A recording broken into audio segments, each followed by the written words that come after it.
Sports reports, no gimmicks, no clowns. 2-5, Mr. Logical, we run this town. Real talk only, no chasing, no doubt. From the east to the west, it's the order we shout. Mic check, lights flash, game time, stay ready. 2 vets in the zone, keep the pressure real heavy. Big hits, big plays, yeah, we breaking it down. Truth rings in your speakers, every word is the crown. From the north side hustle to that southern flame. Midwest grind, west coast of the game. Sports talk kings, yeah, we wear that crown. Turn it up, let them know it's about to go down.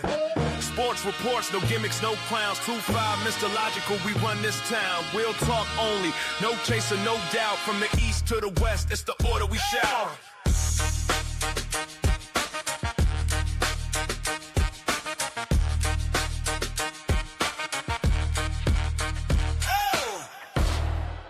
It's about to go down. All right, everybody, we're going to start the show a little differently. I'm going to start off with a quote: "No man is an island." And as men, I think we tend to hold a lot of just this stuff in. So I'm not going to do that tonight, and I'm going to let this out now. That way, kind of understand why I'm not as jovial as normal. I'm going to try to get back to that piece after I say this piece. So it might be some emotions. I'm going to have to step away for a second. Mike's going to step in and do his college football bag. So we'll hit the ground running. I'm not going to be gone too long. There's certain times throughout the year that are very tough for me. August 27th to September 11th. It's very tough because August 27th is my son's birthday. But it's also the day my mother passed. 9/11. It's my birthday. But August 30th is when my sister passed.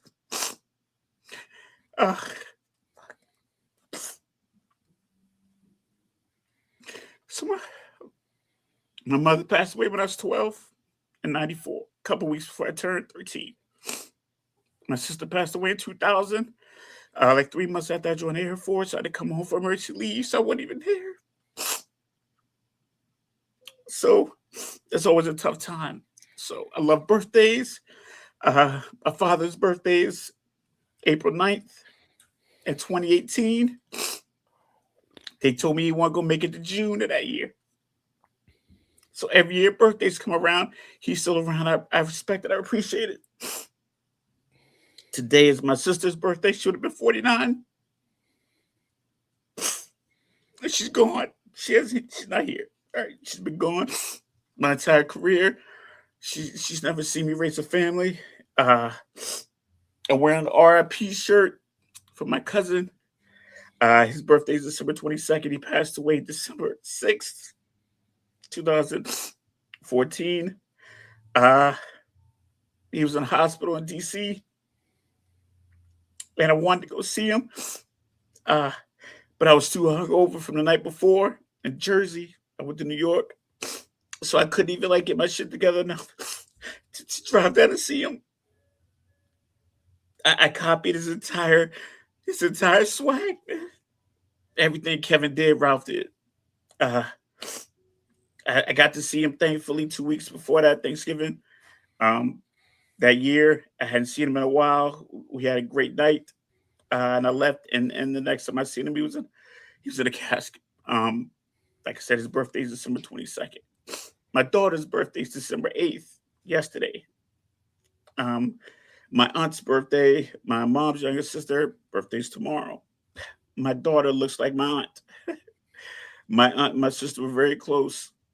But I don't, my daughter doesn't live here, so I have to talk to her on FaceTime on her birthdays. And it hurts because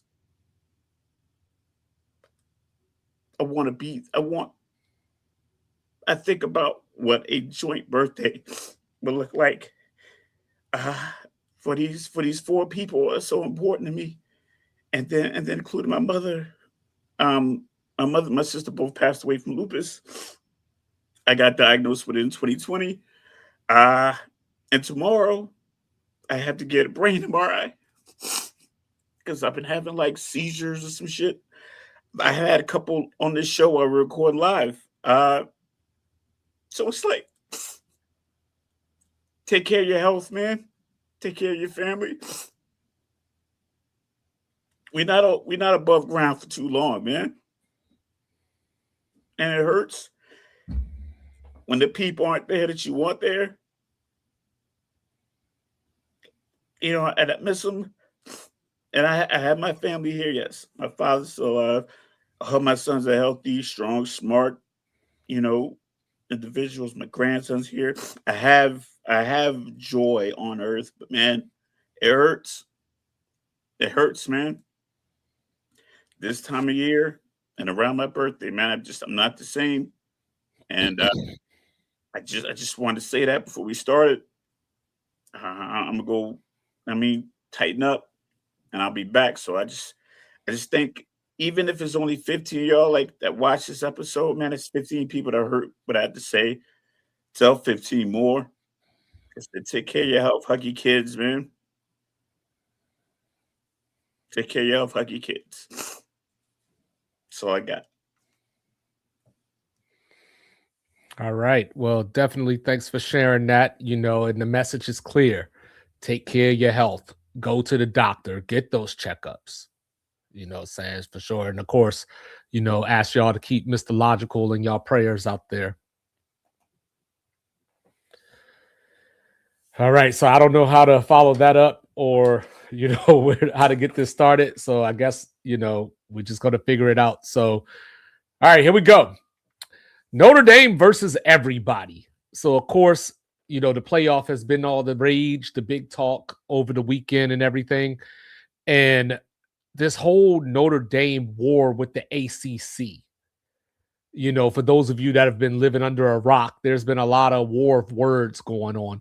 So for the last couple of weeks, Mr. Logical and I, amongst others, and you with your friends, have been having these conversations about how Miami beat Notre Dame and how head-to-head should matter, or, Miami lost these games to unranked teams. Notre Dame, took care of the rest of their schedule with relative ease. So that should outweigh the head-to-head. So we found out Sunday, we found out Sunday morning that, the head-to-head trumps all, because the college football committee showed a lack of cowardice. Now, one game does not define everything. But what I saw Saturday in Atlanta, and before I go any further and before any of y'all try to say that I hate the SEC or I hate Alabama, back in the preseason, back in July, I picked Alabama to win the national title. So let's get that out the way, right? But I try to be as objective as I can. I am human, but I try. But anyway, so Alabama goes into the the Mercedes-Benz, as we call it on this show, the compressor, and they get mollywopped. They get taken to the woodshed, if you will, by the Georgia Bulldogs, who they beat earlier in the season. All right. Now, as we look through the totality of Alabama's season, we go back and go, hey, what's the difference between Alabama and Texas? You both got killed by Georgia, but Alabama did beat them. Texas lost to Ohio State. You both lost to a team that absolutely sucks from the state of Florida, right? And now one of you's in the playoff, one isn't. So I don't buy into this whole element of the conference championship game shouldn't hurt you, but it can help you, because in one breath, Alabama, all the talking heads said that if Alabama loses the SEC championship game, they're in. If they win the SEC championship game, there's a possibility that they could have jumped up and got a bye. So you can't tell me that it can't hurt you if it can help you. That's what we call an agenda. And that's where Notre Dame comes in, because they sit here at 10-2. Like I said, walk down their schedule, beat everybody up. Prior to this weekend, Notre Dame was ranked in front of Miami. So, of course, it makes sense to me. Me and Mr. Logical had this conversation. So then the part that pissed me off was the committee chair after the selections were made. Reese Davis and the crew were asking him questions about how they got to the conclusion that they got to. This man had the audacity. Now, mind you, he's a SEC athletic director, but he had the audacity to look into the camera and say, I had the committee go back and watch Miami and Notre Dame when Reese referenced the head-to-head. So then he follows up with, we didn't use head-to-head to look at Miami and Louisville when that result happened either. Now, Notre Dame got upset, as they rightfully should have, because Alabama didn't even drop. So it's one thing if you wanted to keep Alabama in, cool. But they didn't even drop. Any other team that we've seen has dropped. And, even SMU last year, they lost on the last-second field goal to Clemson in the ACC title game. They fell 3 spots. Ohio State fell from 1 to 2. So obviously the conference championship game can hurt you unless your name is Alabama, because Alabama didn't even drop and they lost by 21. So Notre Dame said, you know what? We're not playing in your funky ass bowl game. But then they got upset too, because throughout this process, Miami has been advocating for themselves. Duke came out and advocated for themselves and then advocated for Miami as well. You know what I mean? So the ACC closed ranks, if you will, and said, we're going to stand on our square. Notre Dame goes back and goes, well, whoa. We're a part of the ACC, but you're not. You're not. Yes, the ACC houses all the rest of your sports. And me and Mr. Logical sit up here a couple of times a year and talk about, if Florida State and Clemson leaves, if North Carolina leaves, the ACC is going to die. You know how the ACC could be saved? If Notre Dame joins them. Notre Dame and somebody else. Like somebody else. No, just Notre Dame. Because they're at 17 right now. So Notre Dame would make 18. But they would need another team that's going to consistently win. We thought it would be Clemson, but they had a bad year. I'm pretty sure they'll bounce back. Depends on how they handle their off season.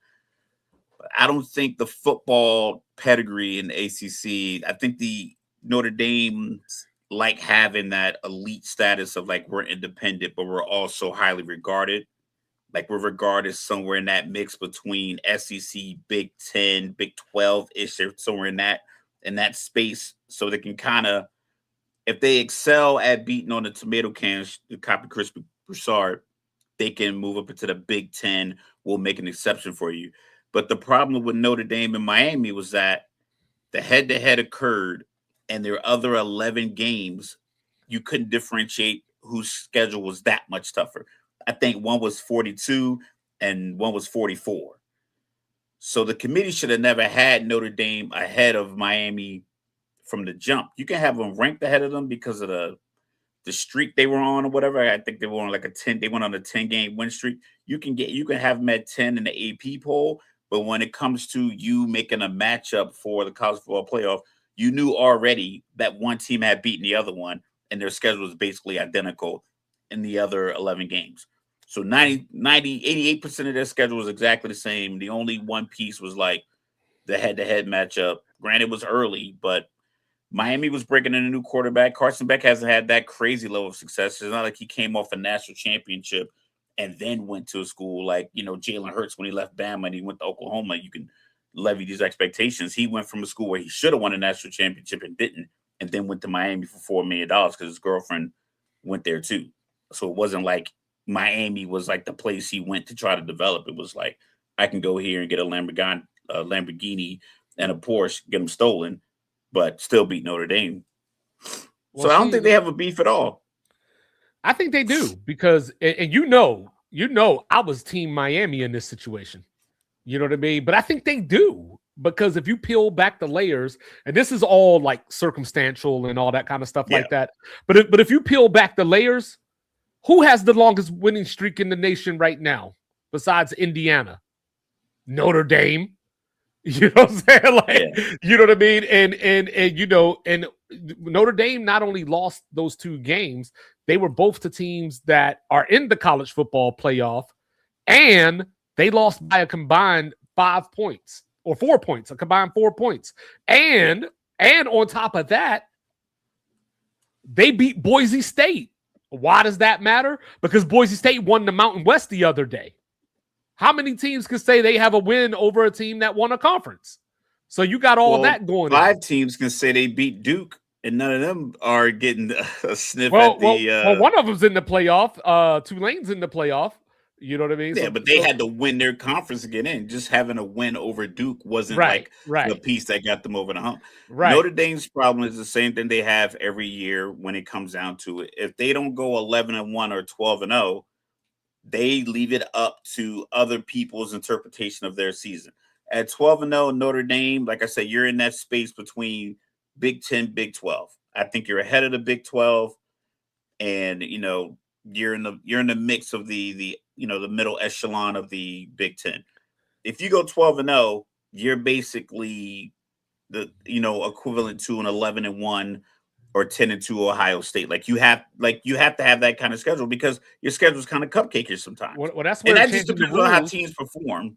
I mean, it is what it is if teams perform poorly or not. But as their season's laid out, because you don't have a marquee proverbial tough matchup. Case in point, FSU. If FSU had a better year, that early win over Alabama would have been the only thing they needed, and they could have gone 10-2. And not played in their conference championship. But having that feather in their cap that they beat Alabama after coming off the season they had last year, that would have been enough. Notre Dame only we only lost by 4 points or 5 points. But see, that's the problem within itself, though, because what other sport BYU just hit a 3 with 1.3 seconds left, and I missed it. All right. Parlay, baby, parlay. But anyway, if I didn't say that. If Notre Dame, like, what other sport can you think of that you generally see a team win 10 games in a row and not be able to play in the postseason? You know what I mean? That's where it gets kind of crazy. College football season all the time. I said what other sport? I said what other sport? Other sports, the Phoenix Suns in the bubble. You know what I'm saying? But anyway, so their AD, Pete Bavaka, hopefully I'm saying that right.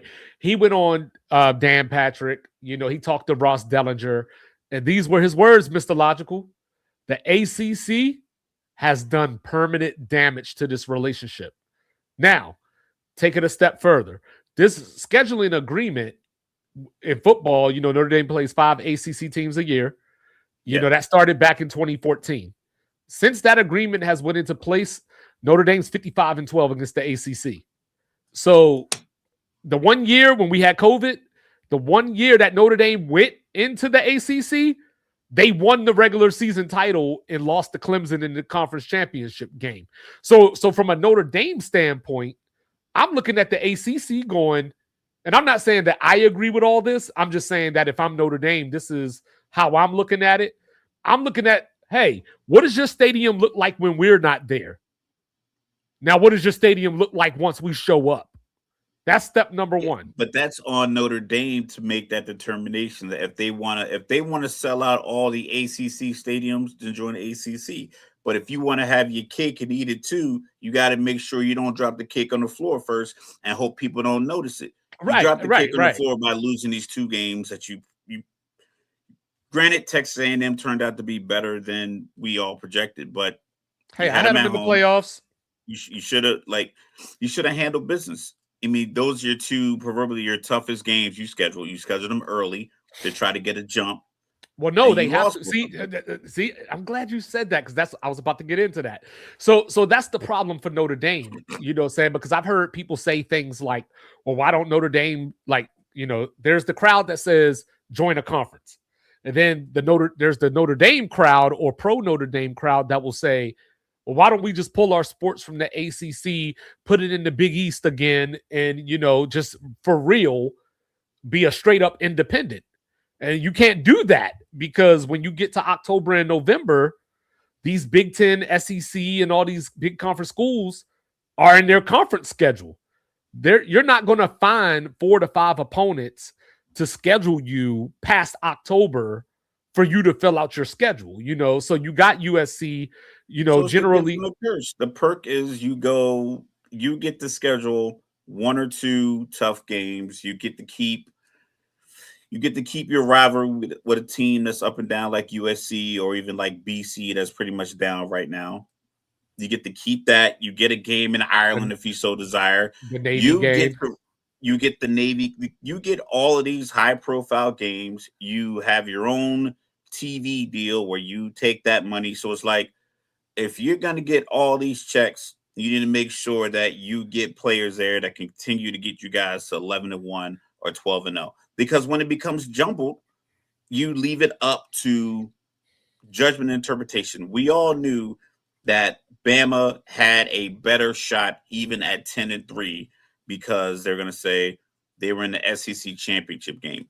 But if you look at the games, Bama hasn't played well like over the last month. That's what I was going to bring up. Well. Yeah. I think their leading rusher had 4 carries for 11 yards against Georgia. They're 2-2 in their last 4 games, and one of those wins is against an FCS team. You know what I mean? It's like and they haven't looked good, but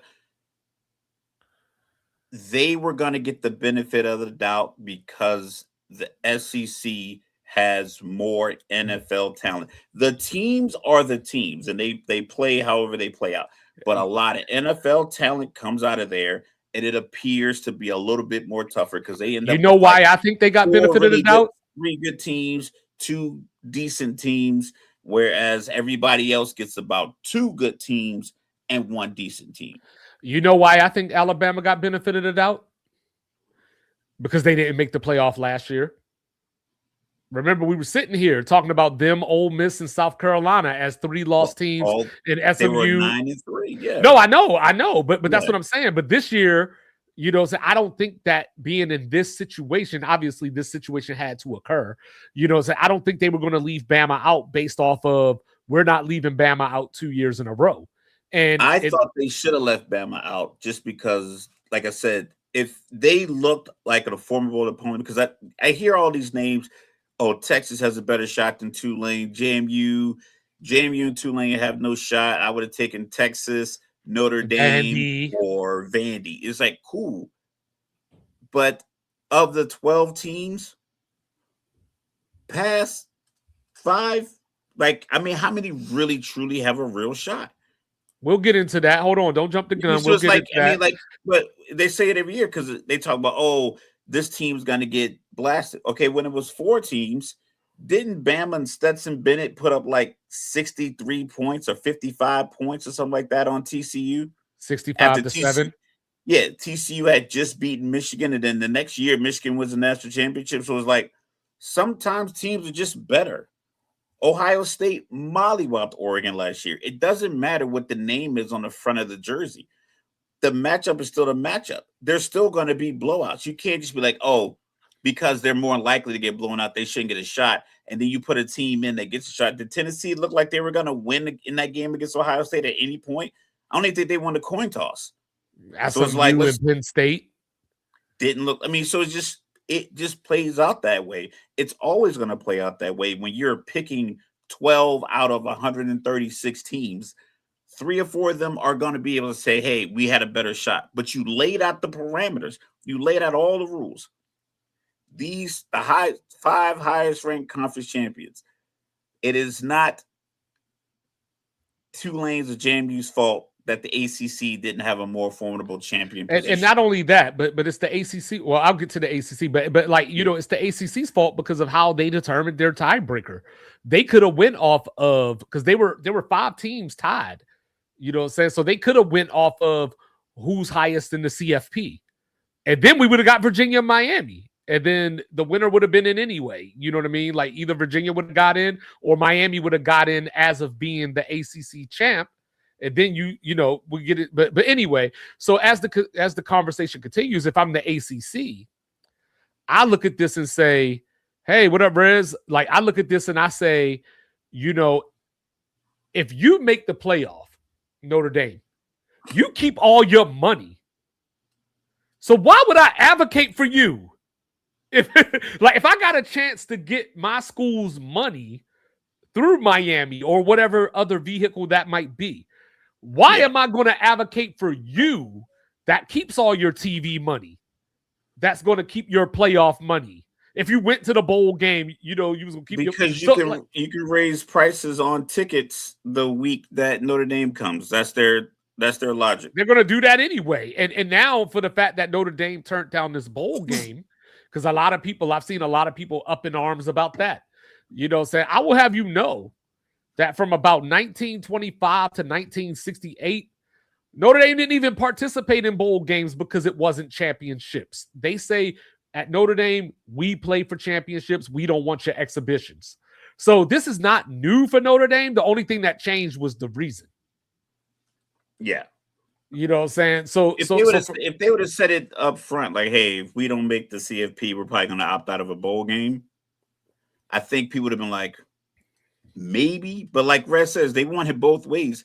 And you can't have it when, if you were 10-2 and UVA wins, I think you get in. Yeah, UVA was going to get in if they won, and James Madison would be in. James Madison would be in. I think Miami wouldn't have gotten in. I think the committee looked at it and said, we have to have a Power 4 team represented. And the other factor in the Miami Notre Dame piece was easy because of the head-to-head. And the other pieces, wins, Notre Dame stays in, which is weird, which is crazy, but that's what I truly believe. I don't know if they said that out loud. They didn't, or if that was, but that's what I thought. That's what I thought. But the other pieces to this is when you go back and look at it, right? You got these big ass conferences now. You know what I mean? So like, let's look at the SEC for a quick second. So you know, you had Alabama against Georgia. Georgia beat Ole Miss in the regular season. Bama didn't play Ole Miss. Neither one played Texas A&M. Those are your teams that were involved in the tiebreaker. And Mississippi didn't play Texas A&M themselves. So you had all four teams in the tiebreaker, and you had Bama play Georgia and Ole Miss play Georgia. That was it. Just those two games between the four of them. Now, with that being said, right, the Big Ten, you went out here and took USC, Oregon, so on and so forth, and guess what you did? You killed the Pac-12. So we had 5 power conferences. It was called the Power 5. You know what I'm saying? So right. So now what you could have had, if you didn't go commit murder, what you could have did was you could have had top 4 conference champions in the G5 champion. You could have had that set up, and you would have only got one G5 team in. You know what I'm saying? But they keep changing the rules every year to try to manipulate what they want, and then it blows up. Last year, they had the whole, hey, you know, conference champions get a bye thing. You know, the top get a bye. Then this year, it turned around like, no, anybody could get a bye, because last year, 5 was the highest that Notre Dame could have went. This year, Notre Dame could have been 1, you know, because they took that out. Now, starting next year, as long as the playoff stays at 12, as long as it doesn't go to 16.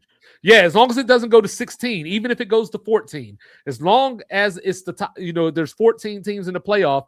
If Notre Dame's in the top 12, that's an automatic spot. And now Notre Dame ain't at war with the ACC in that scenario, because now you might have bumped the Big 12 team or a Big 10 team, SEC team, you know, and now you got a whole different conversation going on.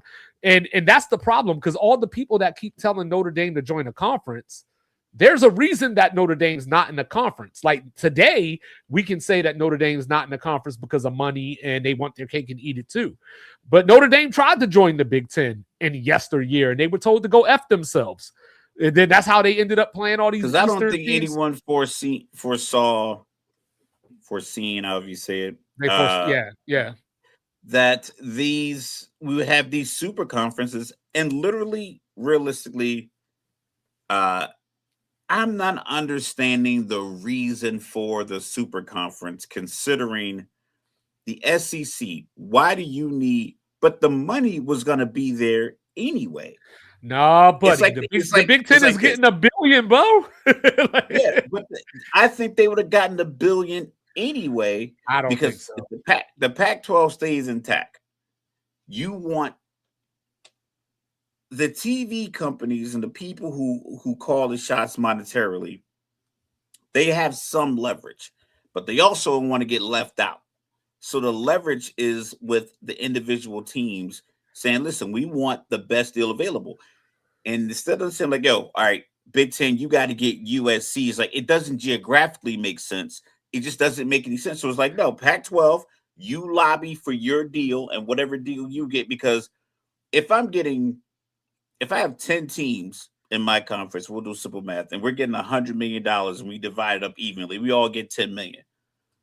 So if I got to get $1 billion and I get 18 teams, whatever the case may be, but now my conference is all messed up. The travel's not proper. They don't care. We don't get the matchups we need. You're gonna end up losing out on competition. Like they don't ACC, care because it's going to work out more than the not. ACC had to get Miami slipped in because they had so many teams that they couldn't have a viable tiebreaker because not enough teams played each other.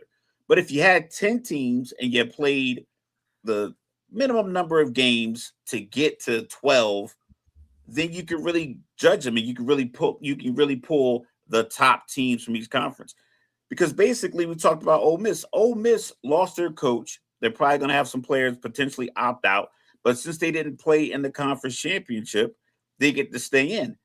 There's another team in their conference that has 3 losses that still got in. So it's like, what are we doing here?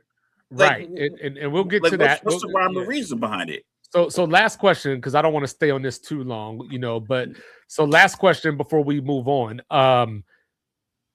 Should Notre Dame and the ACC break their agreement? No, because I don't think you should make a hasty decision based off the fact that the committee didn't get you in. It's not the ACC's fault that Notre Dame didn't get in. And I think it's the best opportunity for Notre Dame to continue to do what they're doing. It just didn't work. Like, you can have a good crap strategy at a casino. It could be a simple betting strategy, not a lot of emotion involved. And the 7 can still hit and take all your money up. But if you stick to that strategy, more often than not, you're going to win. Their strategy is very simple. We're going to rest on the gold helmets, play like a champion today, Rudy, and all the nostalgia that's encapsulates Notre Dame. And we're going to just run it around the country, basically playing in-season exhibition games because we are out-talenting every single team. They literally beat a ACC team 70-7 this year. So it's like you have a superior level of talent. It just didn't work this year. It'll work most years, and they'll be in the championship tournament or whatever bracket, if it's 12, 14, 16, 24, just because they're going to play the schedule that they're playing. They're always going to get more talent than Virginia Tech, UVA, North Carolina, probably even Clemson. So any ACC team that they schedule, they're probably going to out-talent them walking onto the field. You just got to win one of the 2 tough games you schedule for yourself and go 11-1. So I wouldn't change anything because they probably have the best formula outside of just being a top SEC school. Well, real quick, couple things in closing. So like without the Pac-12 and bringing in California and Oregon, like the states I'm talking about, and of course the Phil Knight plug, that's where you get your billion from. You don't get that without that inventory, you know what I'm saying? And then the second thing is, from the Notre Dame standpoint, another beef that they have with the ACC is we want to play Florida State. We want to play Clemson. We want to play Miami. Like, whereas the other schools are like, no, we want some of that Notre Dame. So, and that's why, you have these games against Syracuse and whoever else it might be. But they don't need the Florida State game to get them over the hump because no, there's they no don't. But that's what they guarantee want because that's how they view themselves as elite. Yeah, but the consistency recently of ACC play you haven't been able to stamp this team is a 10-win ACC team. No, but what you think get more ratings? What you think get more ratings if I'm Notre Dame? I don't think Notre Dame is just Notre Dame. They don't need the ratings. All they need is the win. The opponent is almost irrelevant. Well, it's not about the ratings per se, but the ratings lead to money. So you know what I'm saying? They were the team that had the best TV deal. Like you said, if they win a championship, they keep all the bread. They don't split it. Yeah. So they have the best deal. They just have to get over the fact that and that's why we were saying they want to go. They wanted to eat it too. That's part of that. Yeah, you know what I'm saying. But no, it didn't work. Don't get anybody hurt in the exhibition bowl game. I get it. Go out, recruit, and come out next year. Go 11-1, 12-0, and you're going to be a 4 seed. Well, what I will say is, like I said, the AD said that there's permanent damage. All I'm saying to the ACC is, if Notre Dame chooses to take their ball and go home, you're dead. You know what I'm saying? But now, you know what I'm saying, we got the bracket going on, Mr. Logical. And, you know what I'm saying, I don't know necessarily if I like a lot of the matchups. You know, I'm not a fan of the rematches, but, you know, it just is what it is. You know, and of course, you know, the thing that stands out the most is, you know, in the first round for me, at least, being that I chose Alabama to win the national title at the start of the year. The biggest thing for me is that they start out with Oklahoma again. So, you know, like this is a rematch from a game, or actually, let me get that out of there. This is a rematch from a game that we just saw a couple of weeks ago in Tuscaloosa. You know, now we shift over to Gaylord Memorial in Norman, Oklahoma. You know, saying you got James Madison playing the role of sacrificial lamb, you know, against Oregon, going over to the West Coast. You know, then, you know, you get Indiana with the number 1 overall seed. You get Tulane and Ole Miss rematch. Ole Miss beat Tulane 45-10. You know, and then you get Miami, Texas A&M, which is one of the, like, you know, so far I haven't been able to necessarily handicap that game. So first things first, what stands out to you? That to piss Notre Dame off? No. Like I mean, it's ironic that the two teams you lost to are playing against each other in CFP. Yeah, that is cool though. I don't know, like I heard on like one of the Barstool podcasts, like why is Oregon 5?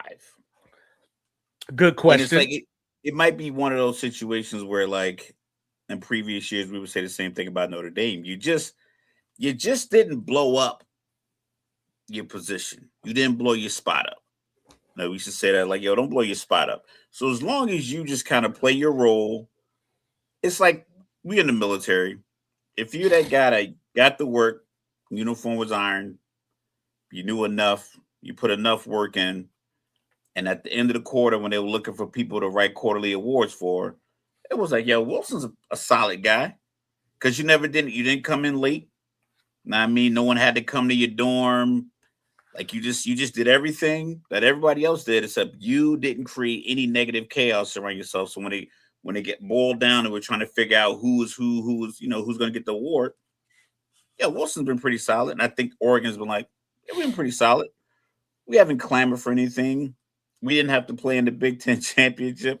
We just sat back and chill. Ole Miss got a lot of attention because their coach, but they pretty much rode the same wave as Oregon. Like, yo, win your games. You lose a tough one, but just beat everybody else, and you're in there. So I like the matchup. I don't know if JMU can contend with Oregon. Like, it doesn't seem realistic. I know we talked about this before because you talked about it for years, how in football they hate Cinderellas. And my biggest issue, because I posted on our TikTok, is like all these pundits crying about JMU and Tulane getting in as if Tulane or JMU went on some kind of press tour advocating for themselves to get in. All they did was look at like, oh, so all I got to do to make my way in is just win my conference and just be one of the top 5 high. Okay, cool.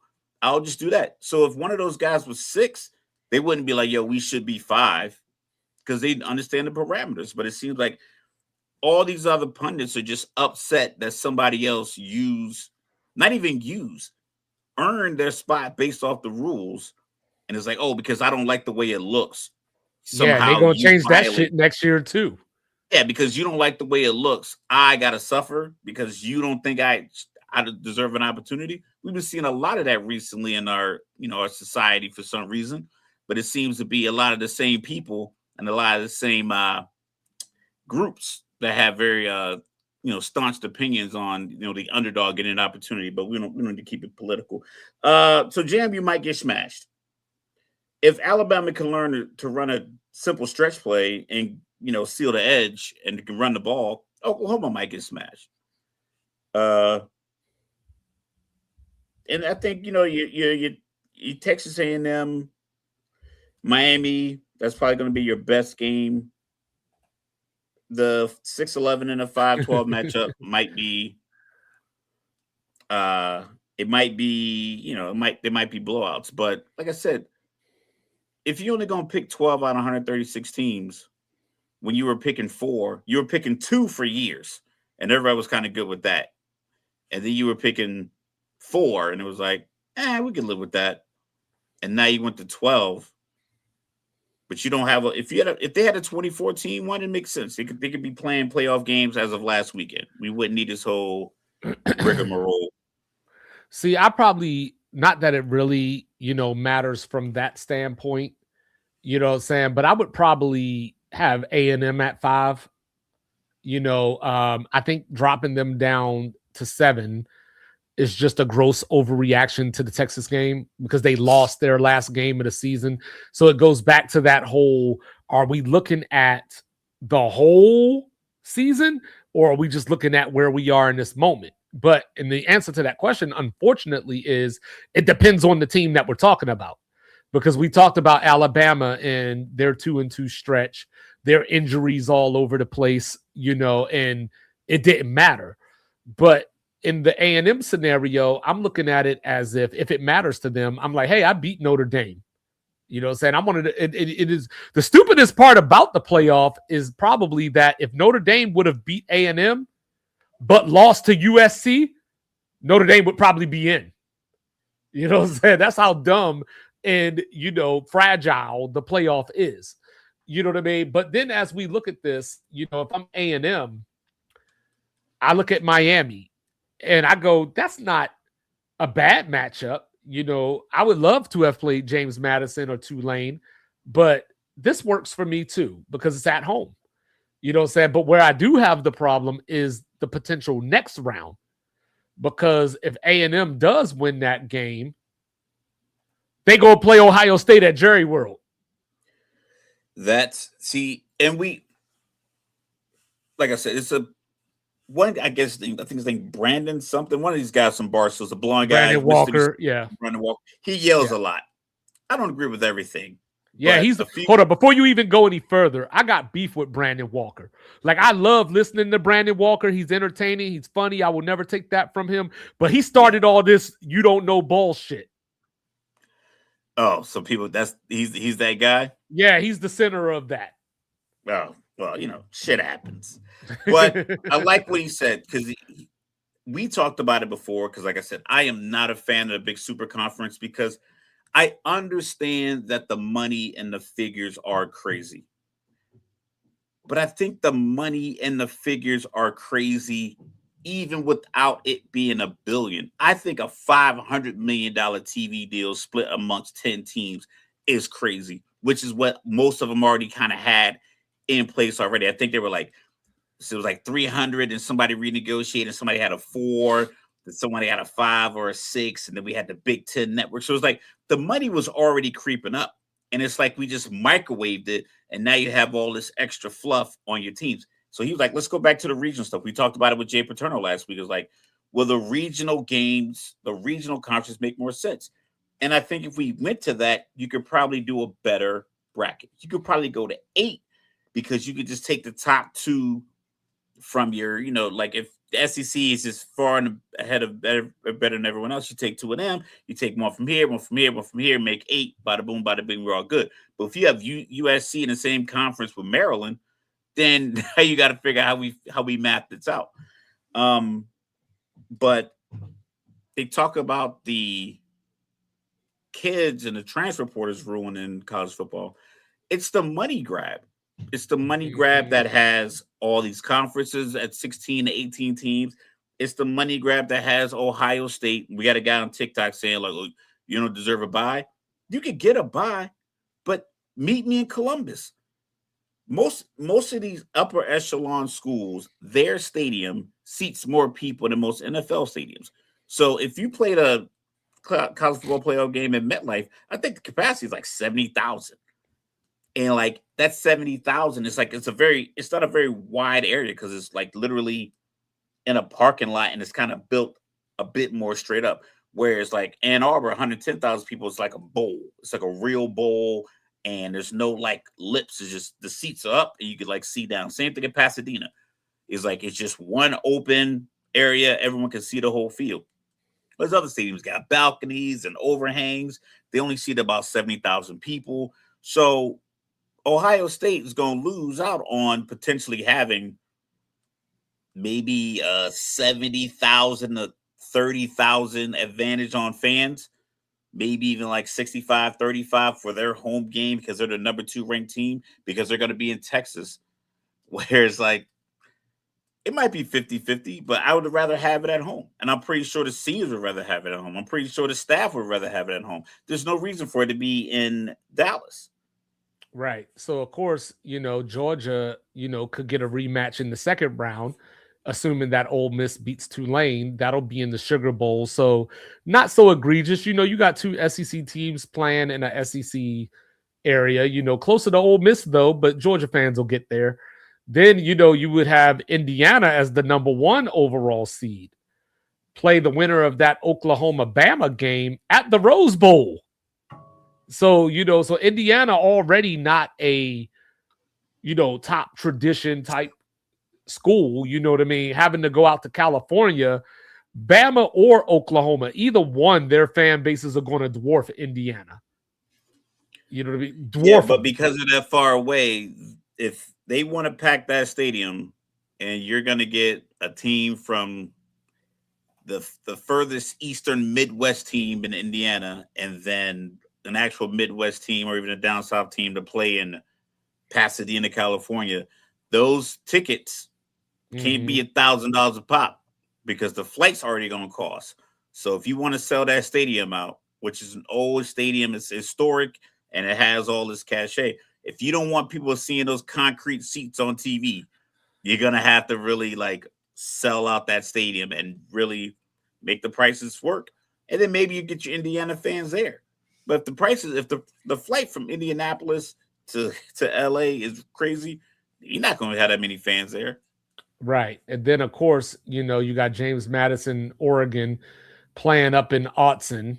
The winner would get Texas Tech at the Orange Bowl. So that one is probably your most, what's the word I'm looking for? Impartial game, as far as crowd goes, like getting Texas Tech and Oregon down to Miami.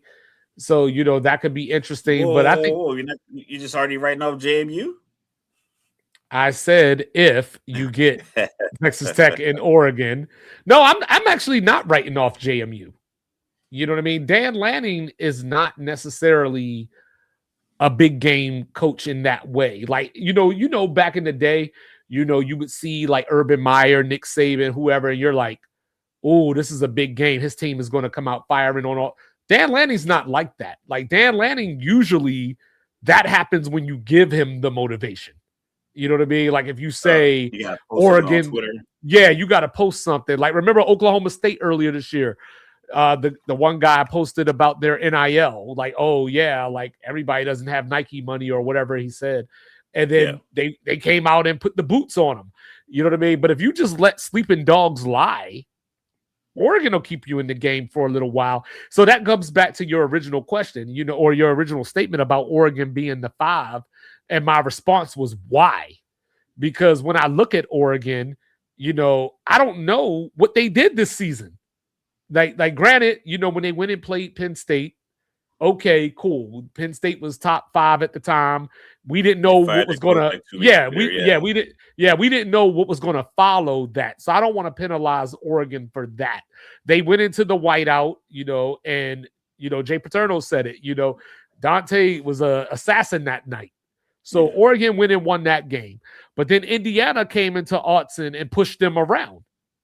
You know what I mean? And then they went on cruise control for the rest of the year.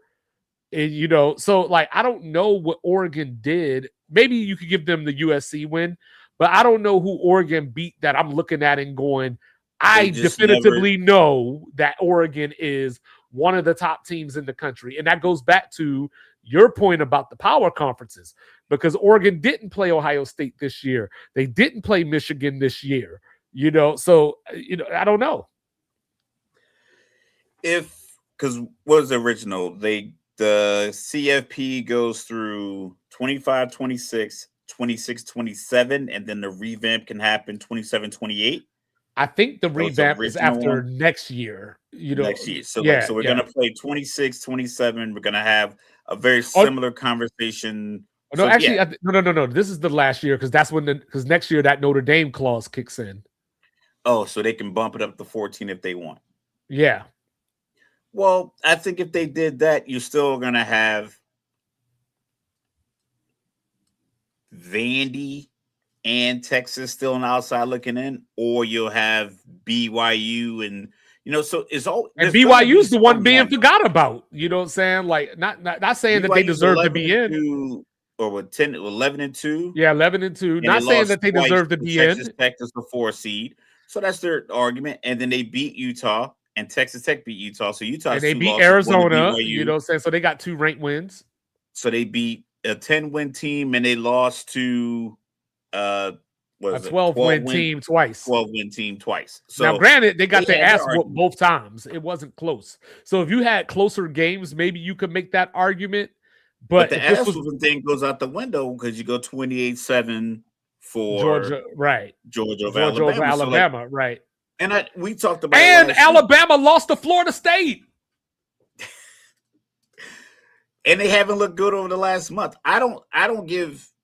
I was this one of my son's old wrestling coaches. I seen him outside of a restaurant on Saturday night. He had his Bama hoodie on.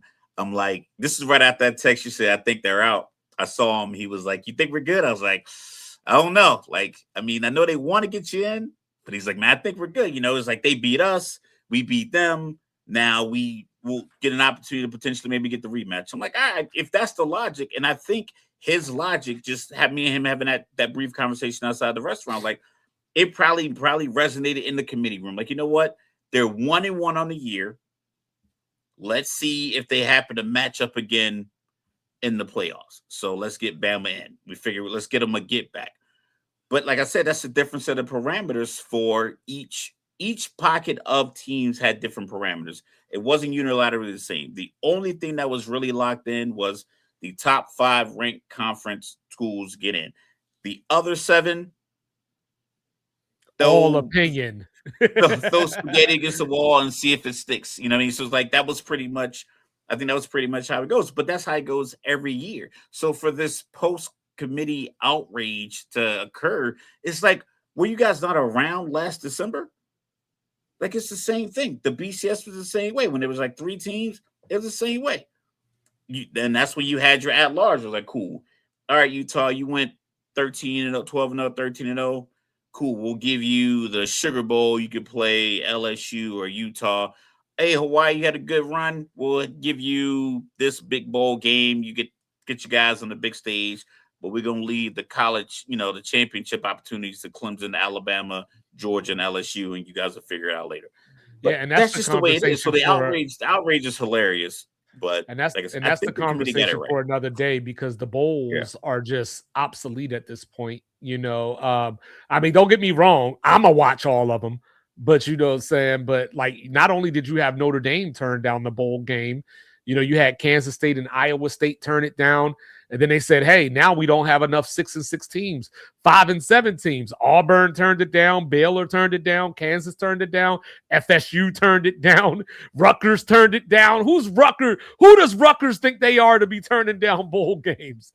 So, well, the problem is all these guys are like, just if you think about it logically, that's my thing. We 5-7. I'm not going to the Meineke Car Care Bowl. I keep saying that one because that's the most ridiculous one that I can think of. No, it was actually the Pop-Tart Bowl is the most ridiculous one, but yeah, in the Duke's I think there's Mayo, the Duke's Mayo Bowl. Like, yeah, I'm not going to that. But the problem was the bowl they were trying to. I'm potentially transferring schools in January. Right. So the bowl, it sounds like process? The bowl. It sounds like they were trying to get these teams to was the Birmingham Bowl, which they would have been playing Georgia Southern. So, I would have said no to, but, just being real about it. But, there was all other football that happened this weekend, saying, it's time to talk a little bit of NFL, if you will. And Mr. Logical, saying I had to pour one out for the Chicago Bears today, saying because they woke up on Sunday, the number 1 seed in the NFC. They went to bed number 7. It's a thin line. It's a thin line in this here NFL, Mr. Logical, thin line. So as we can see here, the Bears. I don't know if you caught the last play of the game there where Caleb Williams threw the interception, but it was one of those plays where, I'm not a quarterback. I've never, played quarterback. Yeah. But Caleb tried to make a play. He got out, to the edge, tried to throw it short-handed it. But DJ Moore was sitting at about the 2.5. Oh, yeah. He was wide open. Wide open. I don't like plays in the end and crunch time where the quarterback is rolling opposite of his strong hand. I know if I was an offensive coordinator, maybe it would make me predictable. But I think I'm winning that.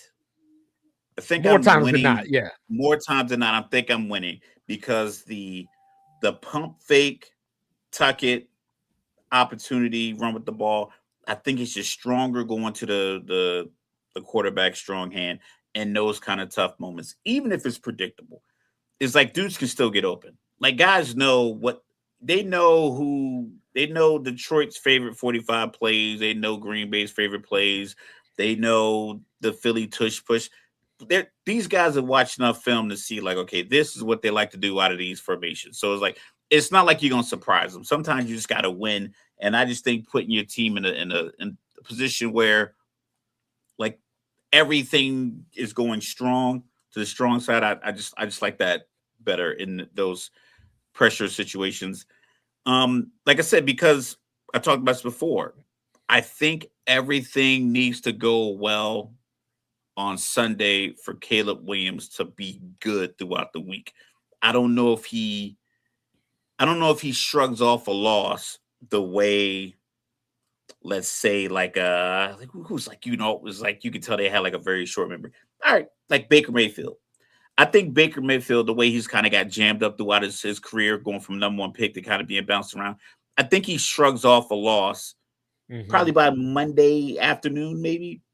And then he's probably back in the building Tuesday looking at film. I think he just has one of those kind of personalities. I think Jalen Hurts is one of those. Joe Burrow might have that. Joe Burrow, I think Mahomes maybe. I knew Brady probably hated it. Peyton Manning probably hated it. But I think they were such tacticians with how they dissected the next team that they couldn't let it weigh on them.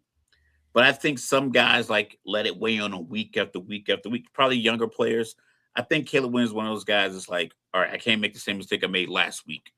I don't think, other quarterbacks go into games doing that. I could be wrong. I just kind of feel like that. So like Matt the way he wrecked after those 2 Utah losses. I mean, like that kind of thing. So Matt LaFleur is now 12-1 in his career against the Bears. Ben Johnson was looking forward to playing him twice a year, but here you are. Green Bay, still hasn't. Their run game, does just enough. They're able to get the tough yards, but from down to down, They just don't impose their will.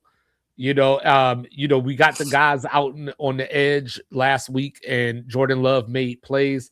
And this week coming up is going to be the test because they're going to Mile High. So that's going to be the test where, we need to see which Jordan Love is going to show up. And depending on which one that is, it might be a peek into what could happen in the playoffs, and then you're trying to say Green Bay, Denver, potential Super Bowl? No. I'm just trying to say that that'd be dope. I bring Favre, Elway, Shannon Sharp. I bring everybody back if that happens. Yeah, no. Listen to me. If you need a public relations guy, I already got it set up. Broncos, Packers, Super Bowl. We bringing everybody out. I want anybody that was involved in those games. Where Terrell Davis at?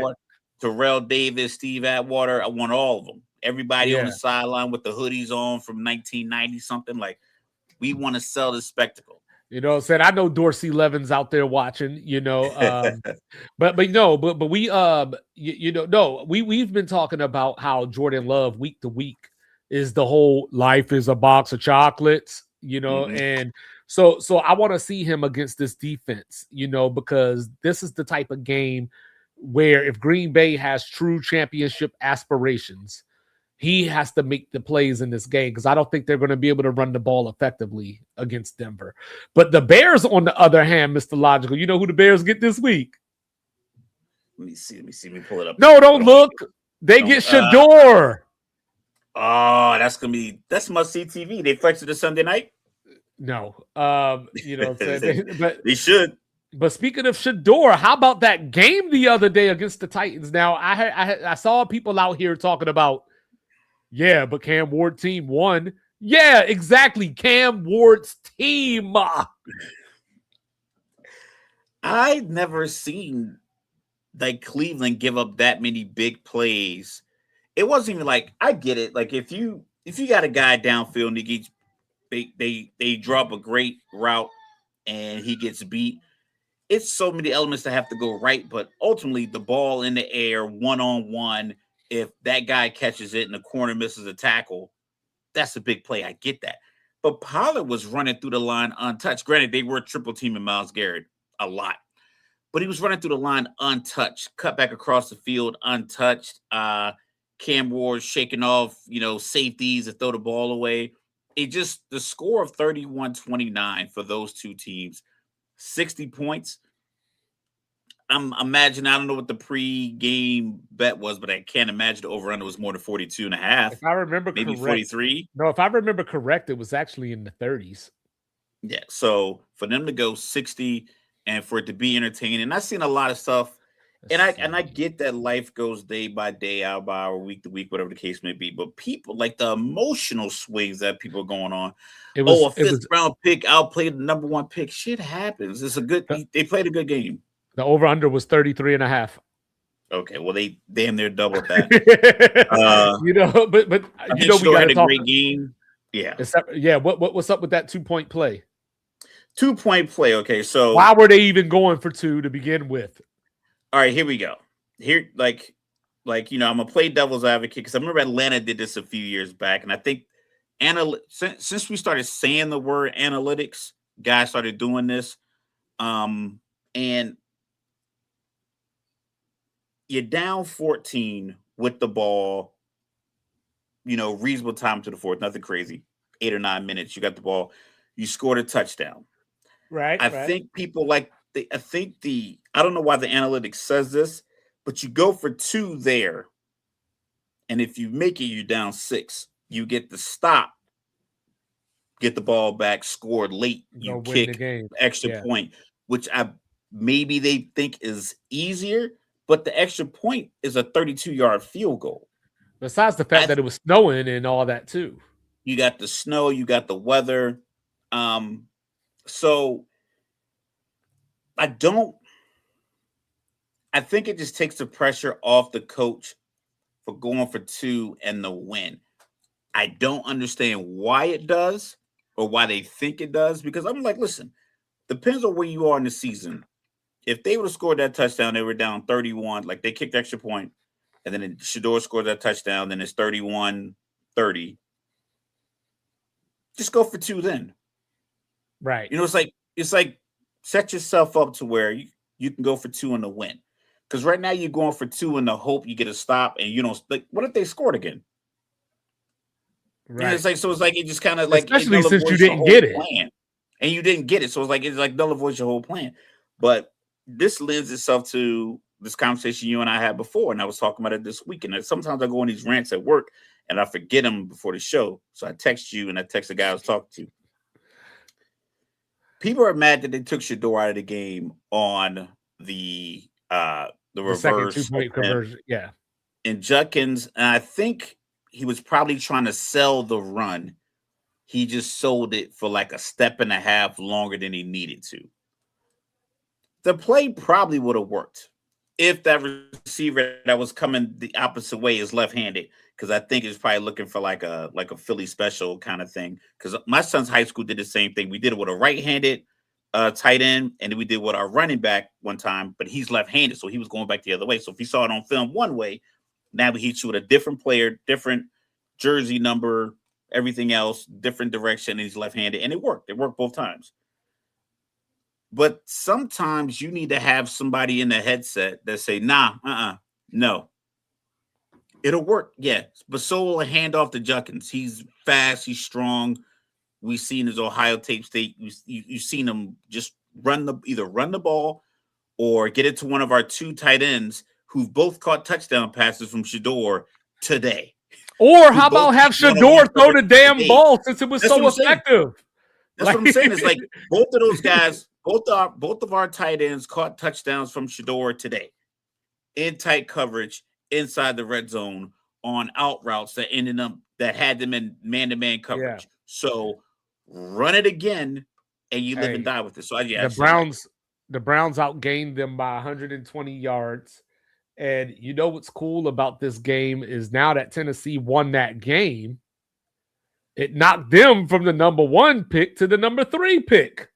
So, come on, guys, get it together. I always feel this like do you I don't know. I guess the Titans don't need number 1 because they drafted the quarterback. You know what I mean? But but I think you like to have number 1 because other teams are going to be calling you. You know what I mean? Because you already have the quarterback as well. Right. But you also want the quarterback to get some wins, you want I think ultimately you want the win. Hey, your time to get wins was 5 weeks ago. Unless you plan you're supposed to get you're supposed to get wins Cleveland, 5 weeks ago. It's too late now. Cleveland's out here getting experience. They have 5 rookies that are really making impacts. Stefanski looks disconnected. I don't know if he's just I don't know if he's always been a hands-off coach, and like this year we're kind of looking at it differently because they had some success and he's, but it's been a couple times 4th and whatever, 3rd and 3 kind of crucial moments. He doesn't talk in the huddle. It'll be like a timeout. He just stands on the outside of the. No, Stefanski is the blind dog that's 14 years old, and you won't shoot him because you love him too much. So that's what Stefanski is right now. But Mr. Logical, my oven timer just went off. Chiefs are done. Yeah, it's. I don't want to say done. No, they're done. They're terrible. I just don't. I think they'll make the playoff. I just think it's just too many. Are you looking at what I'm looking at right now? Mathematically, yeah. I felt that way. The problem that the Chiefs are going to run into, and honestly, it might be a gift and a curse. I think it might be some retirements. I think it might be some. I can't see Kelsey coming back, and no, I can't. I just can't. I can't see it. And it's not a knock on him. And I know a lot of conversation between him and Gronk, who was the best tight end of all time. Gronk came out the gate with a Super Bowl winning quarterback who loved throwing the ball to him, and another dynamic tight end on the other side that could take up the same, the coverage and the space as well. So Gronk hit the ground running, whereas Travis Kelce has been really, really consistent. It's just the last 5 or 6 years, his notoriety has just been so big. It looks like it's a huge decline. I was no, it's just a natural decline. The man's in his 30s. But I can't imagine them running it back. They just it's like I think Mahomes is pressing because it's a position they've never been in before. Like we talked about, Miami's always looking to like just kind of claw back. A lot of teams are able to do it. Like Cincinnati, for some reason, can be 2-5 at one point during the season and then run off 4 or 5 wins in a row. Seems like every year. It's like, how the hell did you get to 2-5 if you have the capability and the firepower with the same players to just now run off 4 wins in a row? Kansas City I don't think they have that as a team that played from behind because they were so used to just always being ahead of people that just looking up from the cellar is just not a position that they're used to. And I think they all press. And it's unfortunate. It's like when you see like a really good team and they're struggling against a bad team, and the bad team it just keeps like Appalachian State versus Michigan ran it was 18 years ago. It's like, yo, you guys are better than this team. Like just hand the ball off. Or like Ohio State, Michigan last year. Like you're better than this team. Well, why are you pressing? Like, so this was the worst game of Patrick Mahomes' career, probably. You know, his QBR was 19.8. You know, and what alarmed me about this game wasn't his play. What alarmed me was you're the Kansas City Chiefs, and Andy Reid went into desperation mode. Yeah. You know, that first 4th down that they went for at their own 31, 4th and 1 with over 10 minutes left in the 4th quarter. You know, Houston wasn't moving the ball. Like Houston would make the plays as they needed to, like they would convert critical 3rd downs and things like that, but they weren't carving up the Chiefs defense for you to have to feel like our backs against the wall. We better get this. Because they're not used to being anywhere near 500 in November, let alone 3 weeks before Christmas.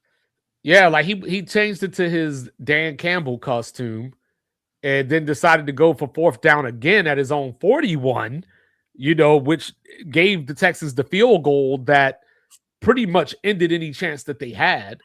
So you know, there were a lot of drops in this game from Kansas City.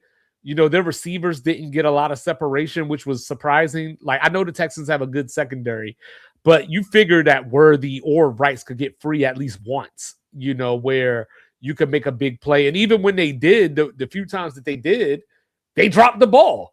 You know, Kansas City, and I was talking about this before the season, and this was part of why I thought the Chiefs would make the playoffs, but I had the Chargers winning the division because the Chiefs just don't give a damn about even trying to run the football.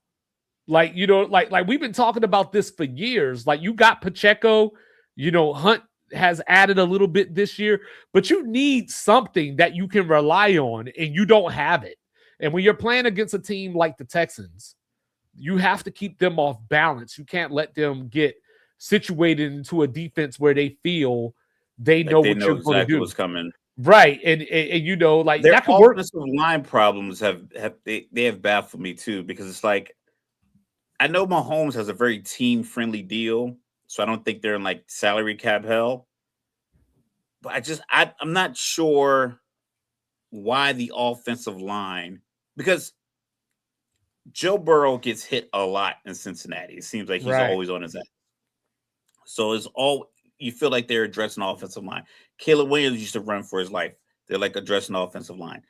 Mahomes, every bad game he's had is because the offensive line was letting guys through. The 2 Super Bowl losses, and like every bad regular season game is like either penalties, guys lined up incorrectly, ill-timed holding calls. It's like, how are they not getting the offensive line right? Because if you get the offensive line right, I think you can win with Sky Moore, Juju, and MVS as your 1, 2, and 3 wide receivers, and Kelsey's your tight end, because Mahomes is going to hit your hands.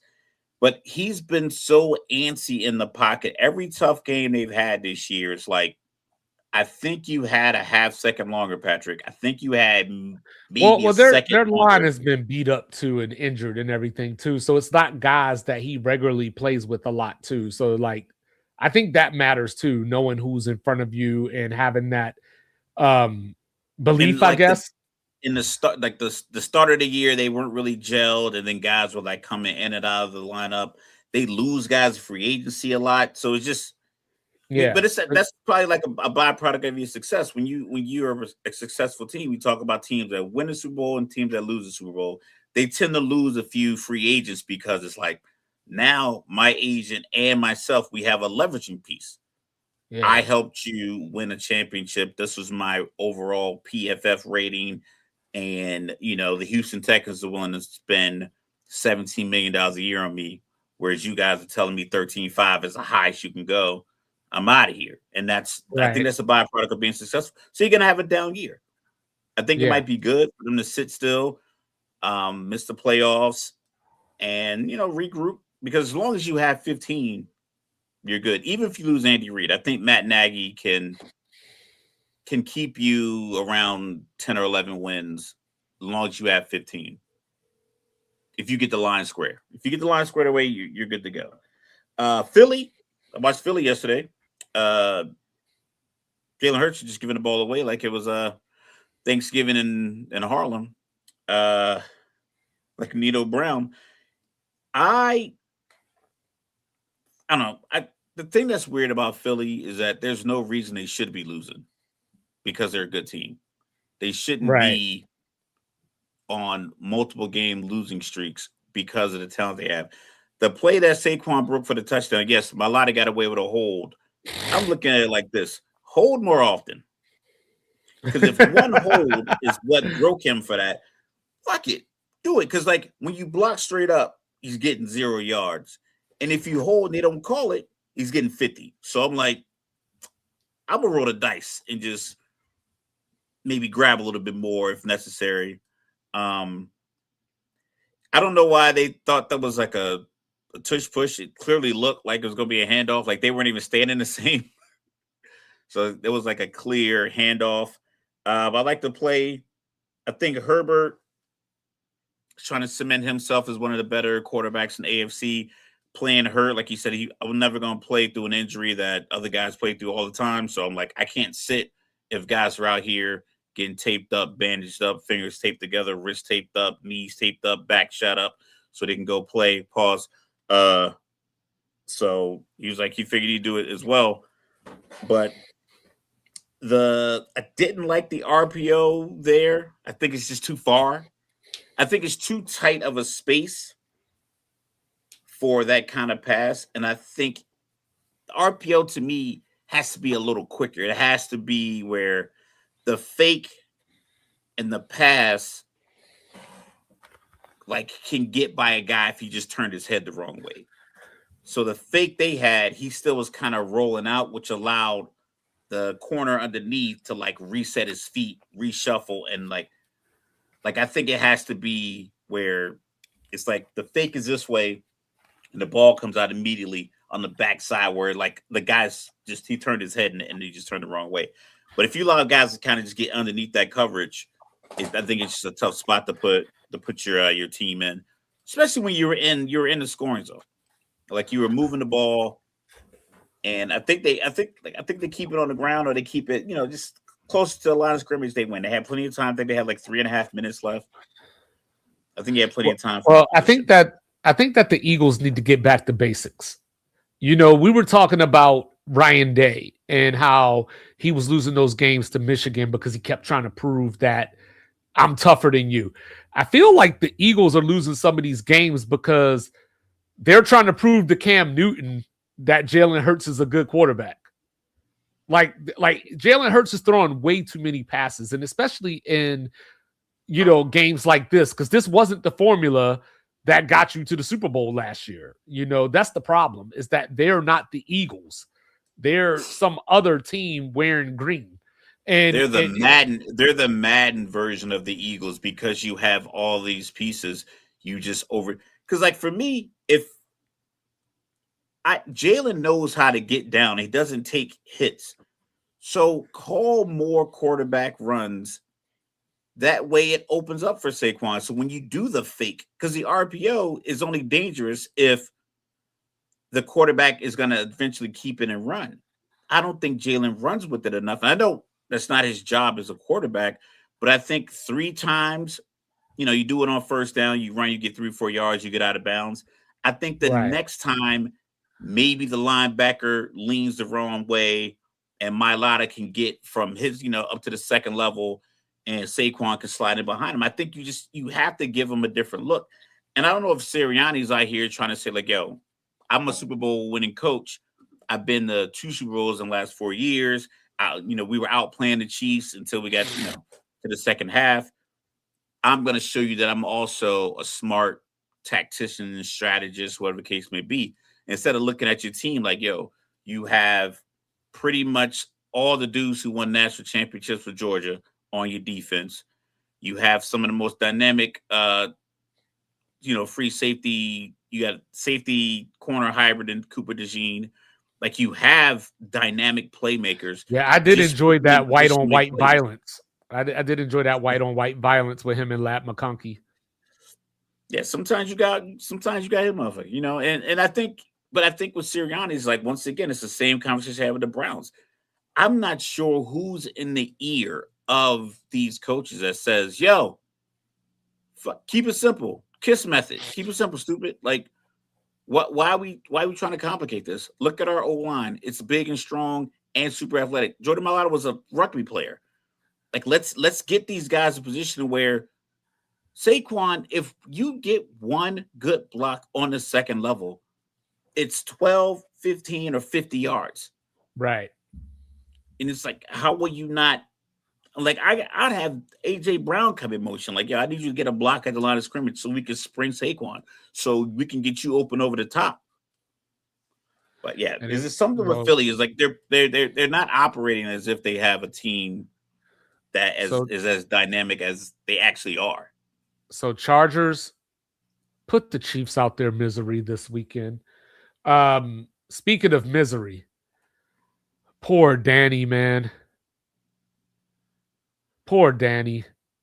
He was playing his way into like serious consideration to be somebody else's franchise QB, maybe even Indy's. I don't know. No, I think Indy was going to keep him because, like, remember we had that conversation. I think after doing that Sauce Gardner trade, that was kind of pushing your chips all in to some degree, and you're not going to start over.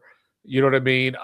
But Jacksonville's run defense held up. Obviously it was a little easier without Daniel Jones there. We got Riley Leonard in the game, so that was interesting to see. But over the last couple of weeks, man, I don't know. Like, Trevor Lawrence might be starting to turn a little bit into what people thought he could be. I don't know if that's the Liam Cohen effect or 17 for 30. No, I know, but it's the plays. I'm not talking plays that he made. Yeah, I'm not talking about like just the stats. I'm saying like 30 passes. Yeah, I think that's a great number. 30 to 34. 34 is pushing it. I think running the ball, play action off the run, getting big plays. When you get into 40, 45 passes in the game, your chances of winning drop exponentially. So 30 passes means you're running the ball effectively. So if they got 20, 27, 31 runs. Granted, one was Nick Mullins, or 3 of Nick Mullins off probably some sacks. But you run the ball, even if you don't get a lot, just having that threat makes the defense understand, like, okay, this is a 2-dimensional team. And then when you get to that second dimension of passing, that's your layered passing. And he's a good passer to the court, throw the ball. So you got to put him in a position. I can't believe this Indy drought in Jacksonville is continuing. 11 years now.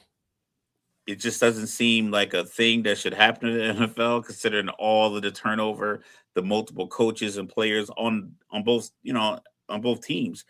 Someone should have been able to figure out how to win a game in North Florida, but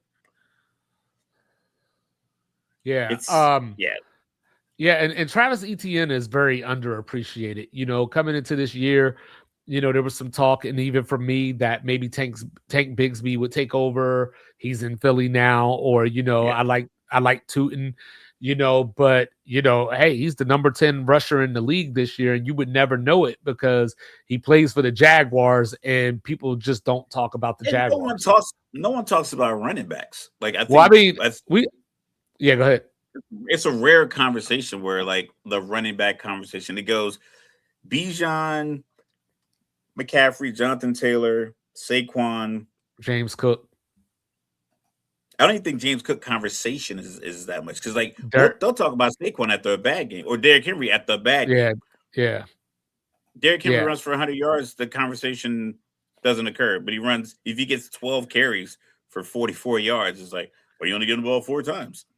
Right. And, so Jonathan Taylor, of course, he started out the season, on this hot streak, but then the last couple of weeks with ineffective quarterback play, he's only 48 yards ahead of James Cook now. So James Cook might come up and take the rushing title from him. But speaking of which, if you say James Cook, you cannot say the name James Cook without saying nobody circles the wagons like the Buffalo Bills. Because Joe Burrow came in there just like I told Mr. Logical the other day and was whooping some ass up and down the field. Like, for whatever reason, he plays well against Sean McDermott's defense. I don't know what it is, but Joe Burrow turns into another level when he plays against the Buffalo Bills. So as I was sitting here, I was joking with you a couple of weeks ago, and I was like, hey, can the Bengals win this division?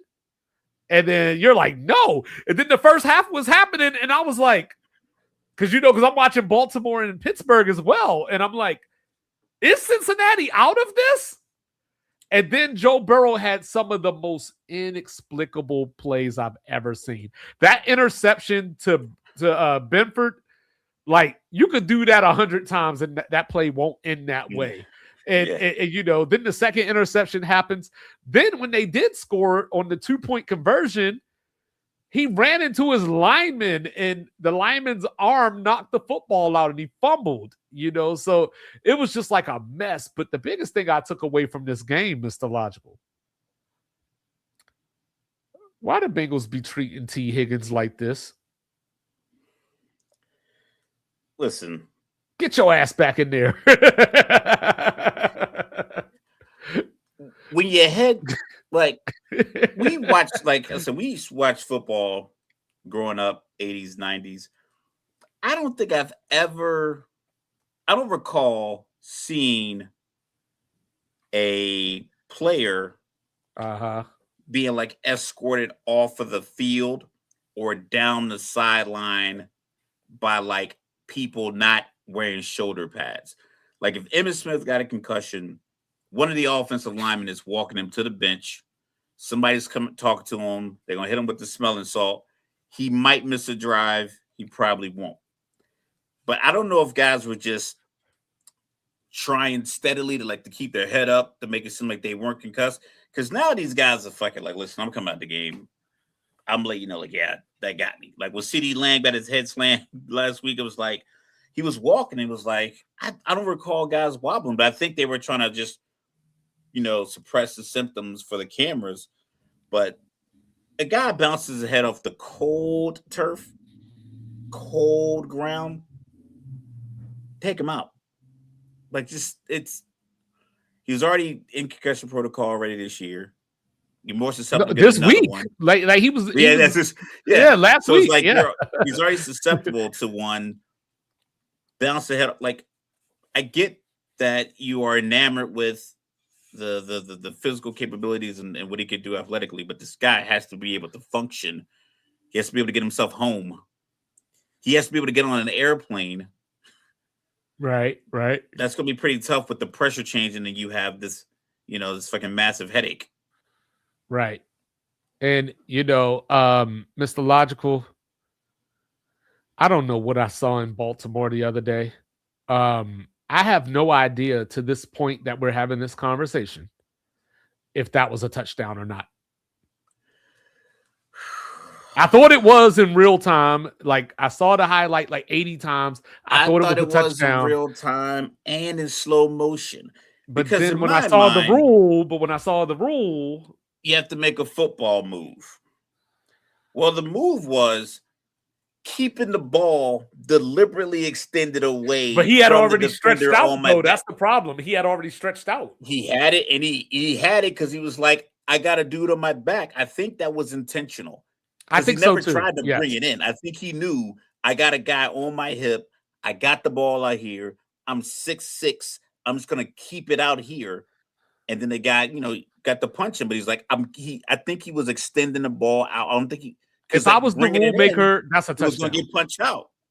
Yeah, if I made the rules, that's a touchdown. I thought he got a third step in, but once again, the way they write the rules, I don't know what a football move is in that moment. But like I said, if I'm the ref, he caught that ball and he kept it extended. But that's why it's dumb, because I always deliberately. Well, I always bitch about the breaking the plane rule. Yeah. You know what I mean? But like, it's just like if he was on the sideline or in the corner of the end zone and he had to get his feet down, you're not telling him like, and you got to twist, or and you got to like you just say, get those feet down and fall. Can't be a football move. Right. So like in the middle of the field, falling is not a football move, but the back of the end zone it is. But running across just inside of the goal line, holding the ball out isn't. Yeah, because I swear there was a play that was similar in the Packers game in week 2 to Kraft, and it was like the same exact thing, and they gave it to Kraft. But further than that, then you had the weird play where Aaron Rodgers threw it and caught it, and then they ruled his knee was down, and I was like, I don't even know if he has the football. Like I thought, like literally he had one hand on the ball. The defender had his hand in there. So I don't even know how they ruled Aaron Rodgers had possession. NFL admits wrong call and Steelers Ravens game. Well, there you go. Yeah, but okay, so here's the question, Mr. Logical. Obviously, Pittsburgh is only a game up on the Ravens right now after that win. Steelers win the division on Sunday. Correct.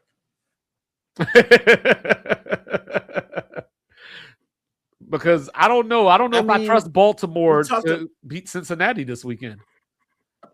We talked about this a couple of weeks ago with 5 coaches. There's going to be 5 to 6 open jobs on what we call it Black Monday. There's going to be 6 jobs open, more than likely. A couple might be a surprise. I think Baltimore might be one of those surprise teams that comes open because it just might be time. Cincinnati might be one, but it depends on how it happens because we felt like Pittsburgh might need a change of pace. I still think they do. I think the whole division could use a new coach, all 4 teams. But if 2 get rid of their coaches, I think the other 2 might be like, you know what? Let's keep ours. Let's give this another year. Yeah. Give another year because this other guy is going to have to learn how to win and operate in this division. But like I can see a scenario where all 4 of those coaches are gone through, respectful ways, like mutually parted ways, or in Stefanski's case, probably fired. I think so I think that helps Pittsburgh because some guys might phone it in. It's like, right. Do I really want to take this team to the playoffs? They're like, do I really want to go here with a team that we're just clamoring and a team that was? Well, I think if you're Baltimore, you don't get the choice. I think if you're Baltimore, you don't get that choice though. Like if you can get into the playoffs, you have to get into the playoffs with what the expectations that you came into the season with, and you got to tell yourself, right? Like all I need is one shot. Like saying one game at a time. Because when you look around the AFC for real, like just for real, you got Denver and New England at the top. You can talk yourself into they got young quarterbacks. Like is the moment going to get too big? Will they make them a fake? They're beatable because of that. Like you think that that's their Achilles heel, the young quarterback. Yeah, like if you're looking at the Chargers, using coaches but young quarterbacks, yeah. Yeah, if you're looking at the Chargers, you go, Justin Herbert ain't done it in the playoffs yet. You look at Jacksonville. We just talked about how good Trevor Lawrence has been playing. But can he throw it 38 times? If you have to make him 38 to 40 times, you might have him. Yeah. Can he string it along? You know what I mean? Houston, can they score? Like they can stop me, but can they score? You know what I'm saying? So I think really that leaves Buffalo. You know what I mean? And Buffalo has been inconsistent this year. Like I said, without that Benford play, they probably lose that game to Cincinnati this weekend. And that's why I think Kansas City's probably kicking themselves because it's like, yo, if we could have just figured this out, they would have the edge over everybody because even through the inconsistencies of this entire season, if they could have turned a few of those one possession games around, now you have young quarterback, maybe even if Denver wins the division, you got a young quarterback matched up with Patrick Mahomes in division in the playoffs. That could be tough. Even if he has to go to New England, that's not going to bother him. He went toe to toe with Tom Brady. Granted, it was in Kansas City. I mean, he won the AFC Championship game in Baltimore a couple of years ago. So it's like, hey, I can go to any one of these tough places and I can wear. And this is something I noticed early this year. The Buffalo game, it was kind of cold. A lot of the Chiefs coaches, I think Reed, Spagnuolo, maybe Nagy, all were in there like AFC championship coats. I thought that was kind of funny when they played against when they played Buffalo. But like I said, AFC, no one's really distanced themselves. We thought it was going to be the coast, but we kind of knew, using your phrase, they were going to come back to the mean. The Ravens could do it, but they're so inconsistent that even if they did sneak their way into the playoffs, you load the box up and stop Derrick Henry on his first two handoffs, he might not get the ball for the rest of the first quarter. And, here's another Sports Reports disordered gem. Lamar out here with this soft tissue injury. Oh, yeah. You know what I mean? He's not right. Like, he's still not right. There's, like I said, there's plays where you're like, oh, nope, he ain't going to take off. Or, he's going to get 2 yards and slide. Or, like, he's going to, he looks like a non-Lamar quarterback. You know what I mean? Yeah. When he's coming. And a non-Lamar, Josh Allen, Mahomes quarterback, Yeah, and like I said, if he is injured and he's out there gritting it out, like, listen, you got to applaud a man that's willing to die on the shield. But in that same sense, if you know that in the facility, hey, this guy's getting treatment on something, lower extremity injury, we need to design a game plan to where we can give the ball to the 250-pound guy that runs really fast. I think if they just give it to him a lot. I think if they lose to Cincinnati this weekend, I truly, if I'm John Harbaugh or whoever is in that building, I'm looking at it and go, should I sit this dude the rest of the way? Save him from himself. Yeah, because if you lose this game, you're only a game up on Cincinnati, and they swept you. You know what I mean? Like, if Pittsburgh wins on Monday night against Miami, you're 2 games back. If your job is secure, I think you sit them. Yeah. But if you need, because 9-8 is not getting you in. 9-8 is not getting a wild card. So you have to win. Like, I think the AFC they North have to. That's the only path. You have to win your division. That's your only path. You get down to 6-8 if who the Steelers have this week. Yeah, because they got Miami on Monday Night Football. So and it's at home. It's at home. If you lose Sunday, the Ravens, and you're 6-8. Yep. And the Steelers win Monday, Tuesday when guys come to work, decisions have to be made. Like, realistic decisions, like, we can't win. Yeah. So do we go into the season or the all season with you rehabbing something that, lingered and it gets worse? Or do we let you go ahead and IR this thing out, get ready, get your treatment started, and be ready to go come March, April for training camp? So as it stands right now, Kansas City has an 11% chance to make the playoffs. The Ravens have a 33% chance to make the playoffs. Steelers are at 66 because they're leading the division.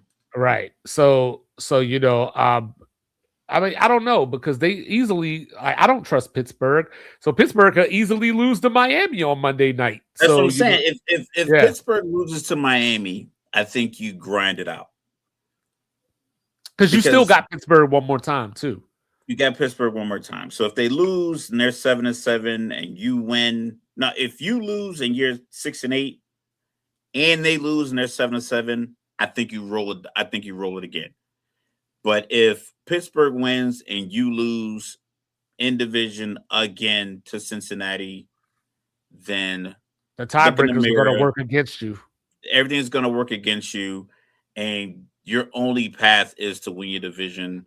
And if you're losing if you're losing this badly in division, so the likelihood of you winning, like mathematically, you might be at 9% at that point. So it's like, what's and they don't even have the tiebreaker over Kansas City. Like with all the Kansas City talk that we've been talking about, they don't even have it. And they would be and like I said, Baltimore would be at 8 losses.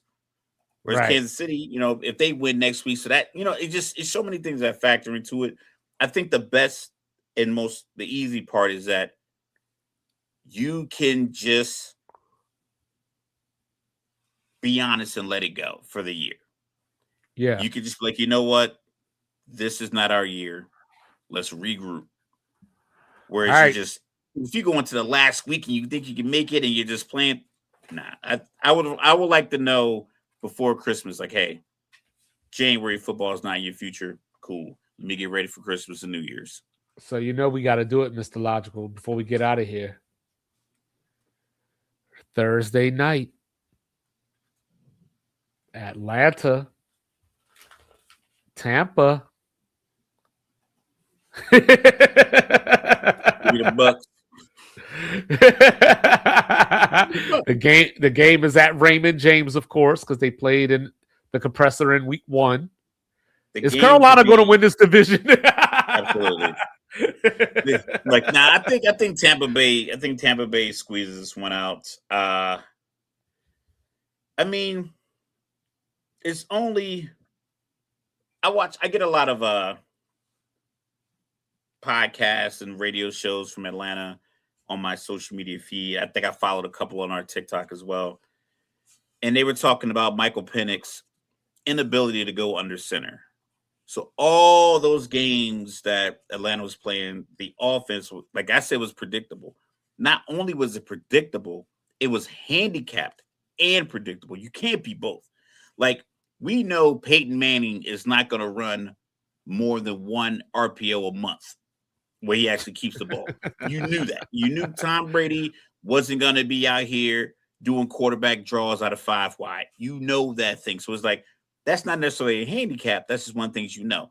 But if I know a young mobile quarterback can't get under center and there's like 0 possibility of him ever running any kind of stretch play action. So if he's stretching, he's not going to do it from under center. So it's a dead handoff.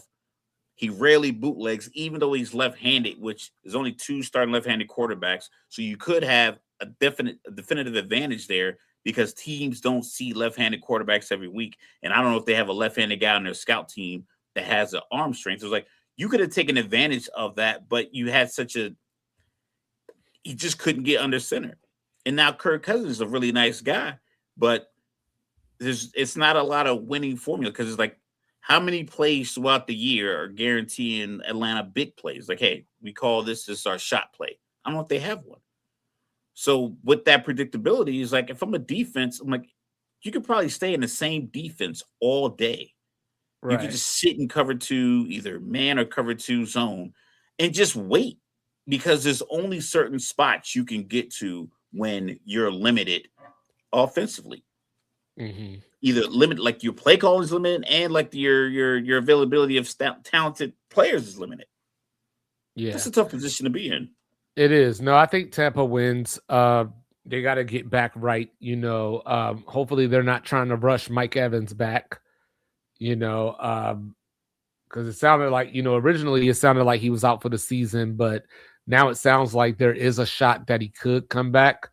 But I just don't know because, Carolina is on your ass, so like you don't even have the luxury to kind of wait and try to ease them back in because y'all got the same record right now. Yeah. And you know what I mean? And I don't know, but I guess the good thing for the Bucks is that the Carolina Panthers, they don't have another game against the Falcons. They don't have another gimme game. I mean, they played not that it's a gimme game, but they got the Saints this week. The good news is the Saints say their quarterback, they look in his eyes and look like he has whatever the it factor may Yeah. be. And Like I that said, game is in the House of Horrors. And you know, and not only that, but apparently Tyler Shuck got wheels, right? listen, a lot of these guys are athletes. He probably played multiple sports. Probably was a baseball kid, maybe a lacrosse kid. Probably moved a little bit. Yeah, it's the Bucks really shot themselves in the foot, but having a bounce back game like against the Falcons, which unfortunately is so much discombobulation in that organization. The fan base, if you watch any of the games and you see a field goal go through, most of those seats behind the goalposts are empty. Like I looked up tickets when they came here a couple weeks ago to play the Jets. It was like $38, and I'd have been sitting 7 rows behind the Falcons. Granted, it was also cold, but still, if the Jets were really, really good and they were playing the Falcons, that ticket wouldn't be $38. But you have the Jets and the Falcons, so it's just the whole season has just been one poor decision after another. I think this last 4 or 5 years has just been a just transformative, fucking painful ride. I can't even use the right adjective to describe how poorly it's been, considering that there's teams out here going worse to first every year, firing coaches, hiring the right coaches every year, and Atlanta seems to be like, nope, like Yeah. Lucy and Charlie Brown just picking the football up and landing on his ass. Yeah. And then of course, you know, my poor Jets, you know, Justin Fields already out with the knee. Looks like Tyrod is down. We'll see if he can get ready, but it's a groin, so you just don't know. So, Even you better. know, we might see Brady Cook this weekend, the rookie out of Mizzou, you know, another rookie quarterback. Just gonna go in there and light it up. And you know, all you bettors out there, you might want to take Jackson Darts over this weekend, like over everything, like, you know what I'm saying, like over passing yards, over rushing yards, over touchdowns, Over over interceptions. yeah, like over blood on his shoes because he's going to be walking a mud hole through Washington's defense. Who of course, you know, as I was sitting here, it was like, why the hell are y'all playing Jaden Daniels? Why? You know what I mean? And you know, I mean, I don't know, man. Like, like people were telling Somebody's got me, to be in the ear of these people who are decision makers and say, "Listen, no."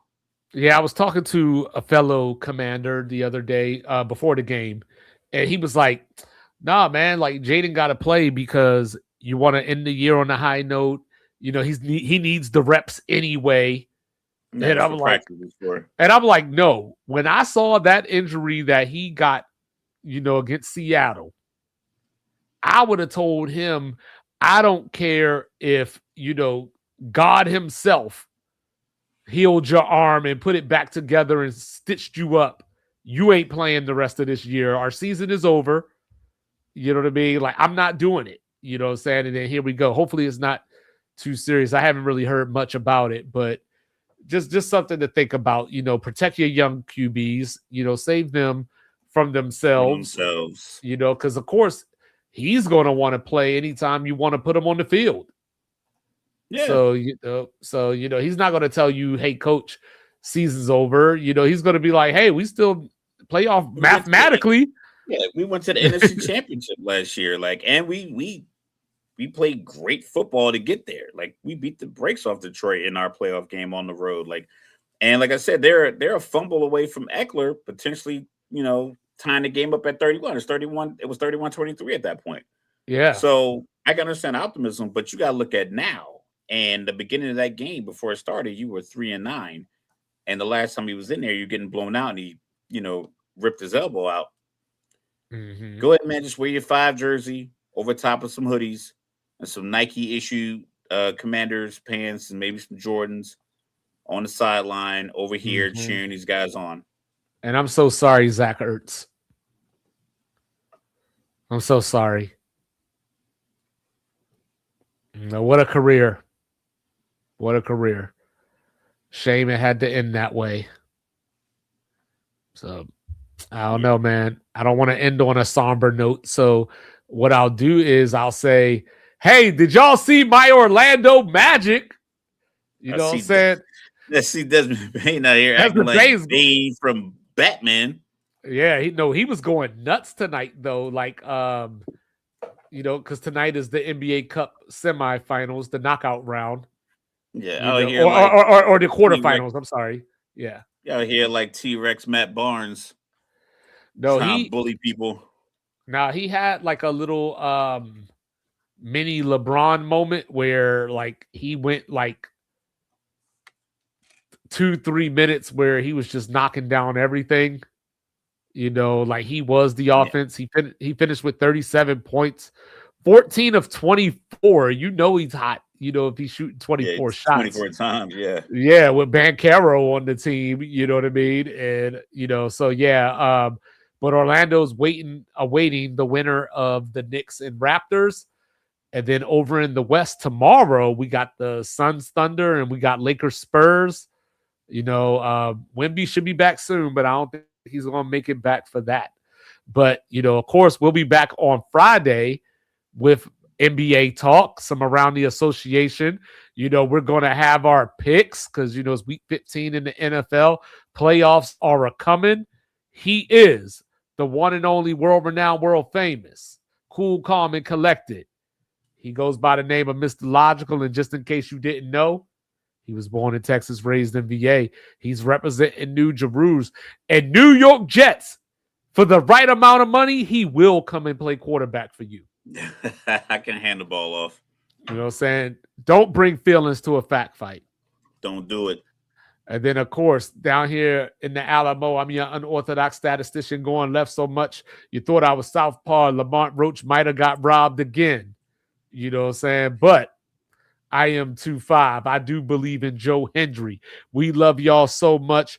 We will see y'all next week, or I'm sorry, on Friday, you know what I'm saying, as we get ready for another football weekend.